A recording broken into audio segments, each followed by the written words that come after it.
Patut bersyukur pertumbuhan ekonomi bertahan relatif tinggi di atas 5% dan selama 6 kuartal berturut-turut ekonomi kita tumbuh di atas 5%. Bank Dunia per Juli 2023 kembali memasukkan Indonesia dalam grup upper middle income countries.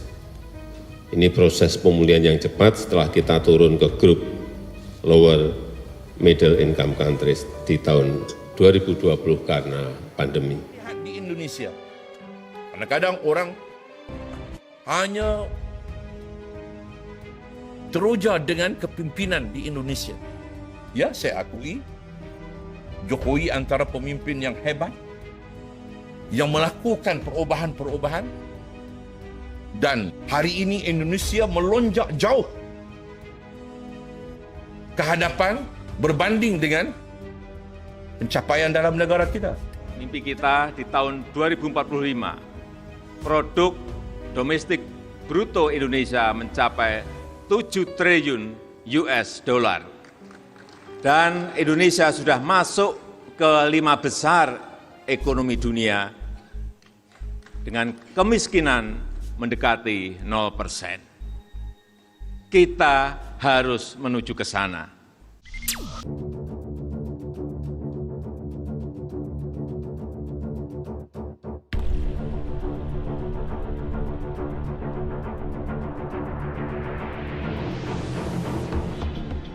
Indonesia resmi naik kelas menjadi negara berpenghasilan menengah atas alias upper middle income country berdasarkan kategorisasi terbaru yang dirilis oleh Bank Dunia atau World Bank. Namun pencapaian ini cukup bisa membuat kita optimis untuk menjadi negara maju. Itulah sebabnya Presiden Jokowi bangga dan mengaku bersyukur ekonomi Indonesia masih tumbuh positif di tengah gonjang-ganjing ekonomi global saat ini. Dan kita patut bangga Indonesia resmi naik kelas menjadi negara berpenghasilan menengah tinggi, mendekati Malaysia dan Thailand. Jadi resmi total negara upper middle income country di Asia Tenggara ada 3, yaitu Indonesia, Malaysia, dan Thailand. Kalau Singapura dan Brunei sudah kategori negara berpendapatan tinggi atau upper income. Kita punya demografi yang masih muda sehingga jumlah pekerja yang menghasilkan income itu masih akan tetap lebih besar dan lebih kuat dibandingkan jumlah orang yang tidak produktif, katakanlah masih di sekolah dan juga mungkin yang sudah pensiun. Itu nanti paling tidak sampai 2038, 2039. Nah, jadi ini window yang harus kita gunakan dan dengan sangat optimal.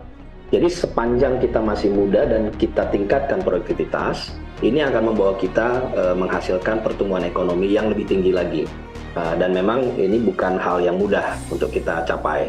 Saat ini kita masih menghadapi tantangan yang cukup berat untuk ekonomi globalnya, sehingga kalau kita bisa tumbuh 5% PDB-nya dalam 6 kuartal berturut-turut, dalam 6 kuartal terakhir, ini merupakan pencapaian yang layak untuk kita banggakan. Meski telah meningkat menjadi negara berpendapatan menengah atas atau upper middle income, Jokowi mengingatkan situasi yang dihadapi Indonesia tidak akan mudah pada semester kedua 2023 karena instabilitas lingkungan global dan ketegangan geopolitik yang masih berlangsung.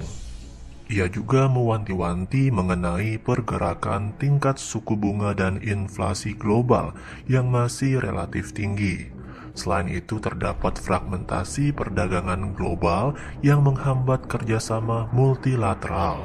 Dan Indonesia patut bersyukur karena pertumbuhan ekonomi Indonesia berada di atas 5% dalam 6 kuartal berturut-turut. So if you look at Indonesia today, I think with the 282 million population, we are still able to manage to navigate in this particular situation. Our economic growth last year, we grew like 5.3%. Our the American counterpart, I would like to see the pilot project immediately. I don't want just to Because sometimes I experience now too much discussion sometimes. So I told my counterpart from US to John Kerry, I said, why don't we do like this? We propose, but anything you advise to us, we very welcome. But one thing, don't disturb our economic growth. So whatever it is, because at the end, we have to create job opportunity for the people of Indonesia. Similar also to the other ASEAN countries. So, Dubes Amerika datang ke saya, dia bilang, Minister Luhut, kenapa kamu punya dari e-katalog kau take out Indonesian American made? Ambassador, saya bilang sama dia, White House said, American first. So we like to say also Indonesian first. There's something wrong with that? Dia bilang nggak bisa. Jadi kita semua harus bangga gitu loh. Jangan hanya kalau bilang bule-bule lantas kita udah kayak anu aja lihat dia. Sama aja itu. Karena apapun yang namanya negara maju, itu juga ingin mempertahankan dirinya tetap menjadi negara maju. Itu pasti. Dan juga mereka itu tidak akan rela juga bahwa negara berkembangnya ada yang maju, menjadi negara maju, juga banyak yang nggak rela. Dan itu ya manusiawi, nggak perlu kita sakit hati dan enggak. Tetap kita berusaha agar bagaimana visi kita agar bisa menjadi negara maju. Bank Dunia pada Juli 2023 kembali memasukkan Indonesia dalam Growth Upper Middle Income Country. Ini proses pemulihan yang cepat setelah kita turun ke growth atau pertumbuhan Lower Income Countries di tahun 2020 karena pandemi. Untuk kita ketahui, Bank Dunia membuat klasifikasi negara berdasarkan GNI per kapita dalam 4 kategori, yaitu low income atau berpendapatan rendah, yaitu 1.035 US dollar. Terus ada lower middle income atau negara pendapatan menengah ke bawah, yaitu 1.036 US dollar sampai 4.045 US dollar. Yang ketiga ada upper middle income. Nah, Indonesia ada di sini, yaitu 4.046 US dollar sampai 12.535 US dollar. Dan yang terakhir high income atau berpendapatan yang tinggi, yaitu di atas 12.535 US dollar. Melansir data dari BPS, perekonomian Indonesia pada tahun 2022 dihitung berdasarkan produk domestik bruto atas dasar harga berlaku mencapai 19.588,4 triliun dan PDB per kapita mencapai 71 juta atau 4.783,9 US dollar. Selain data BPS, ada juga data dari Bank Dunia. Saat ini perekonomian Indonesia pada tahun 2022 dihitung berdasarkan produk domestik bruto atau GDP atas dasar harga berlaku mencapai 19.588,4 triliun dan PDB per kapita mencapai 71,82 juta rupiah atau 4.788 US dollar. Ada sedikit perbedaan antara data BPS dan Bank Dunia, namun tetap sama, Indonesia masuk negara upper middle income.